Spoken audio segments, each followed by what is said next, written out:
ክቡራን አድማጮቻችን አሁን ደግሞ በኢትዮጵያ የእስራኤል አምባሳደር በአጠቃላይ በአፍሪካም አምባሳደር ተወክለው እስራኤል ወክለው የሚያገለግሉት ክቡር አምባሳደር ዶክተር አብርሃም ንጉሴ መስመር ላይ ይገኛሉ።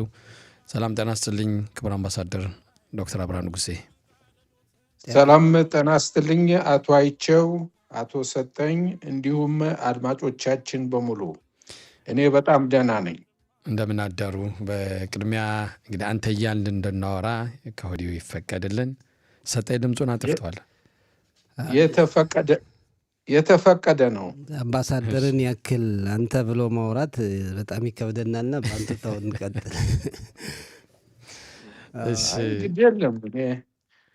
እሺ ዶክተር፣ እንግዲህ አንተ ብትሉኝ ደስ ይለኛል። እሺ እንዴት ነህ? ደህና ነው ወይ? ኢትዮጵያ እንዴት ነች? ኢትዮጵያና እስራኤል ግንኙነት፣ ኢትዮጵያ እስራኤል ከአፍሪካ ጋር ያላት ግንኙነት እየተሻሻለ መጥቷል ወይ? እስኪ ያለውን ሁኔታ ለአድማጮቻችን ብታሰማን። አዎ እንግዲህ በኢትዮጵያና በአፍሪካ ባለው የግንኙነት ሂደት ውስጥ ያው የአፍሪካ አንድነት ድርጅት እና የኢትዮጵያ አምባሳደር ሁኜ ስመጣ በሁለቱ አቅጣጫ ያው አዲስ አበባ ተቀማጭነት በማድረግ በብዙሃንና በሁለትዮሽ ግንኙነት ላይ የተመሰረተ ነው ማንኛውም ስራ። በሁለትዮሽ የኢትዮጵያና የእስራኤልን ግንኙነት እናጠናክራለን። በብዙሃን መስመሩ ደግሞ የአፍሪካ አንድነት ድርጅት በአፍሪካ አንድነት ድርጅት የተአቀፉና እንደዚሁም ደግሞ በአፍሪካ ድርጅትም ያልታቀፈ አገር ቢኖር እስራኤል እውቅና ከሰጠች ያንንም ደግሞ አገልግሎት እኛ እንሰጣለን። ለምሳሌ ያህል በአፍሪካ ዛሬ በአፍሪካ አህጉር ውስጥ 54 ሀገሮች መንግስታት የተባበሩት መንግስታትን እውቅና ያገኙና በአፍሪካ አንድነት ድርጅት አባል የሆኑ አሉ። በተጨማሪ ደግሞ ከ54ቱ እስራኤል ባለፈው ዓመት የሶማሌላንድን እውቅና እንደ ሀገር እንደ መንግስት እውቅና ስለሰጠች በእኛ ስራ ውስጥ 55 ሀገሮችን ያጠቃለለ ይሆናል ማለት ነው። ምንም እንኳ የአፍሪካ አንድነት ድርጅት እውቅና ባይሰጣትም እስራኤል ስለሰጠቻት ለእኛ 55 ሀገሮች ናቸው፣ 55 መንግስታት ናቸው በሚል ነው ስራችን የምንሰራው። እነዚህ 55 ሀገሮችን በአፍሪካ አህጉር ውስጥ በአምስት እንከፍላቸዋለን። የሰሜን አፍሪካ፣ ደቡብ አፍሪካ ያሉ በደቡብ አቅጣጫ ያሉ ሀገሮች፣ በምስራቅ እና በምዕራብም ያሉ ሀገሮች አፍሪካ ማለት ነው አሉ።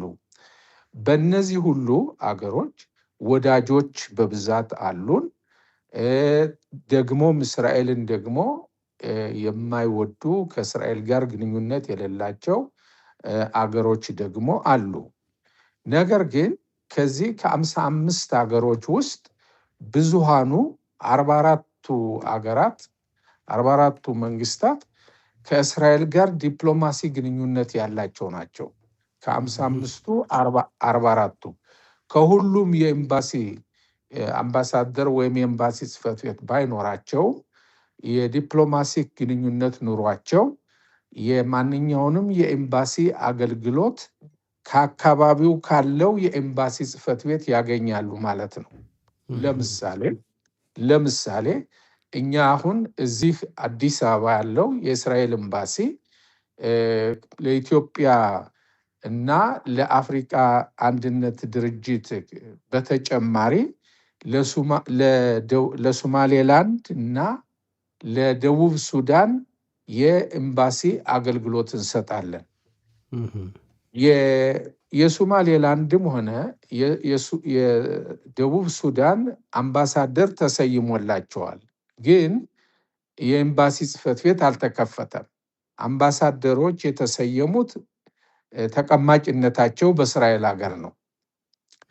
እንደዚሁም ደግሞ በሌላም አካባቢ ደግሞ ያሉ ኤምባሲ ጽሕፈት ቤቶች ሌሎችንም እንደዚህው ይሸፍናሉ። በዚህ ሁኔታ ላይ ግንኙነቱ እየተጠናከረ የሄደ ሂደት ነው ያለው።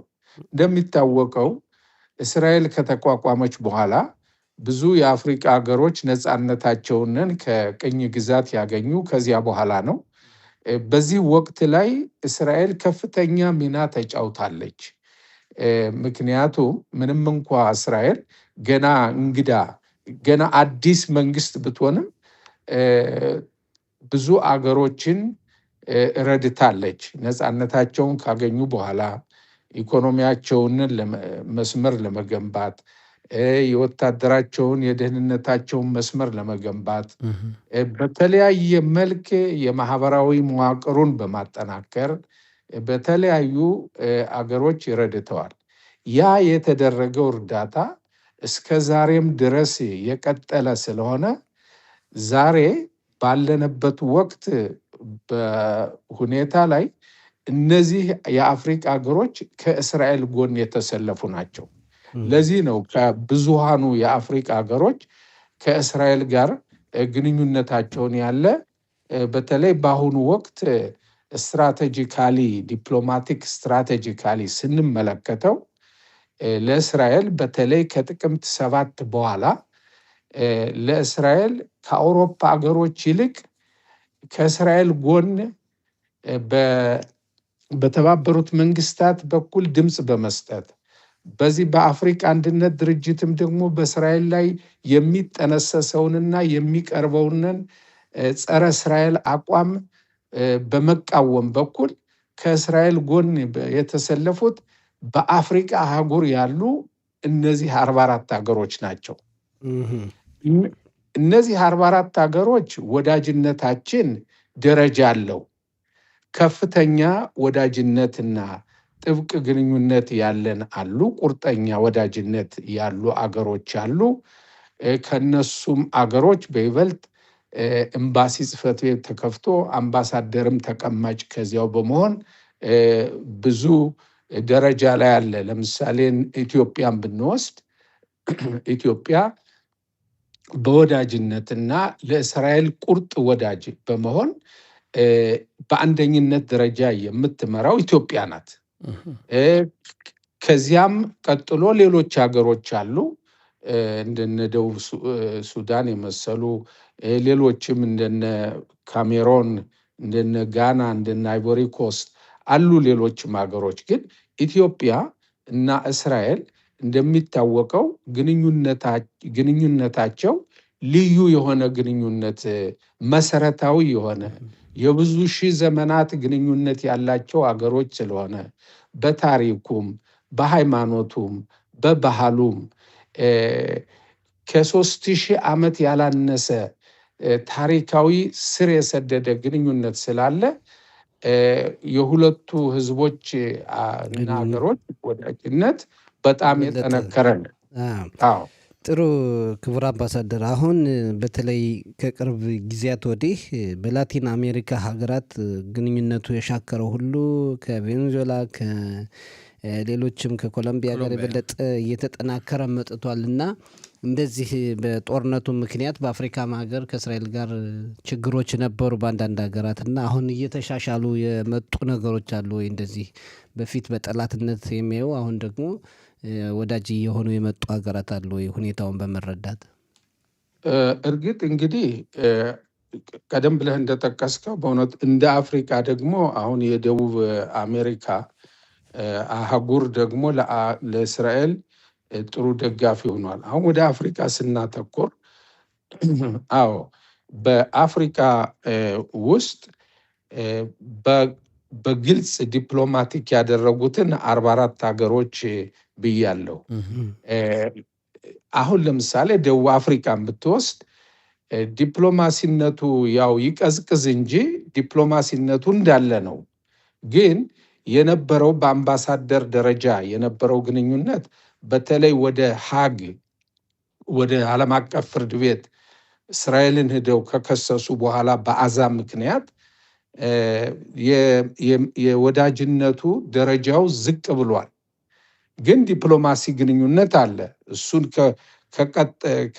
ከተቆጠረ እንግዲህ ያው ነው። አሁን ግን አሁን ደቡብ አፍሪካም ቢሆን በራሷ ባላት የውስጥም ችግር ወደ እስራኤል እየቀረበች እየመጣች ነው። ሌሎችም ሀገሮች አሉ በአፍሪካ ውስጥ በግልጽ ወዳጅነታቸውን መግለጽ የማይፈልጉ ነገር ግን ከጠረጴዛ በታች ግንኙነታቸውን ያደረጉ ሀገሮች አሉ። እከሌ ከሌ ማለት አልችልም። ያው ነገሩ በጠረጴዛ በታች ስለሆነ ማለት ነው ግንኙነቱ። ይሄም የሚመነጨው ከጥቅም አንጻር ነው። ከጥቅም አንጻር እንግዲህ ዲፕሎማሲና ፖለቲካን ብዙ ጊዜ የሚያቀራርበው ስጠኝ ልስጥህ የጥቅም ግንኙነትም ጭምርት አለው። ምክንያቱም የእስራኤል ቴክኖሎጂ ዛሬ የእስራኤል ቴክኖሎጂ ለአፍሪካ አገሮች ትልቅ የልማት ምንጭ ነው፣ ትልቅ የልማት መሰረት ነው።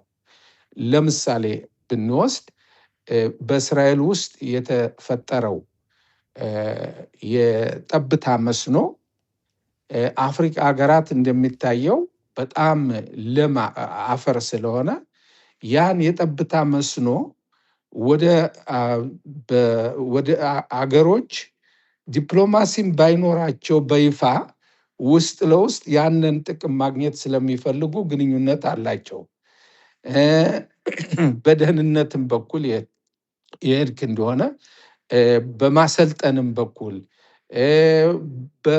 በጤናም በኩል አዳዲስ ኢኖቬሽን ወይም የተፈጠሩ መሳሪያዎች ስላሉ ሰዎቻቸውን እየላኩ በእስራኤል ያሰለጥናሉ። የእስራኤልም አዋቂዎች ወይም ባለችሎታዎች እንደየሙያው ወደ እነዚህ ሀገሮች እየሄዱ ያሰለጥናሉ። እስራኤልም ደግሞ ከነዚህ ሀገሮች ጥቅም ታገኛለች። የኢኮኖሚ ጥቅም ሁለተኛ አለ። የመሸጥና የመለወጥ ሁኔታዎች አሉ። ሌላም አንጻር ደግሞ በተለያዩ ሁኔታዎች ደግሞ በዓለም አቀፍ ፎርምም ላይ በግልጽ ባይደግፉም ብዙ አይነት ውስጣዊ አሰራሮች ይሰራሉ እና አሉ እንደዚህ የሚያደርጉ አገሮች።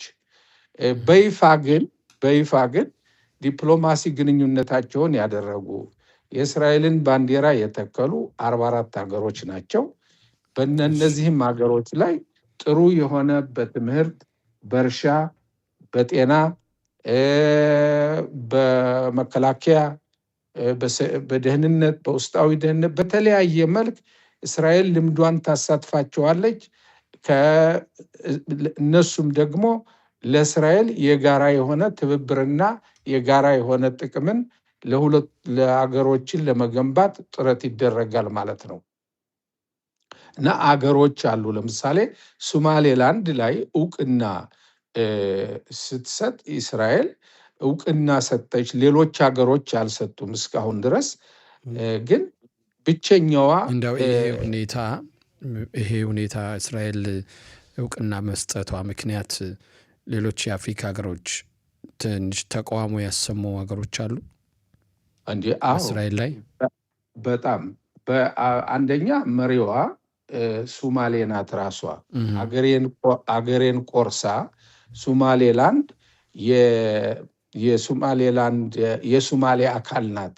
ስለዚህ ለምን እስራኤል እውቅና ሰጠች በሚል በአፍሪካ አንድነት ድርጅት በእስራኤል ላይ ውሳኔ እንዲያልፍ እስራኤልን እንዲኮንኑ እንዲያውም ከእስራኤል ጋር ወዳጅ ያሉ ሀገሮችን ወዳጅነታቸውን እንዲያቋርጡ ብዙ ጥረትና ብዙ ትግል በዚህ በአፍሪካ አንድነት ድርጅት አድርገዋል።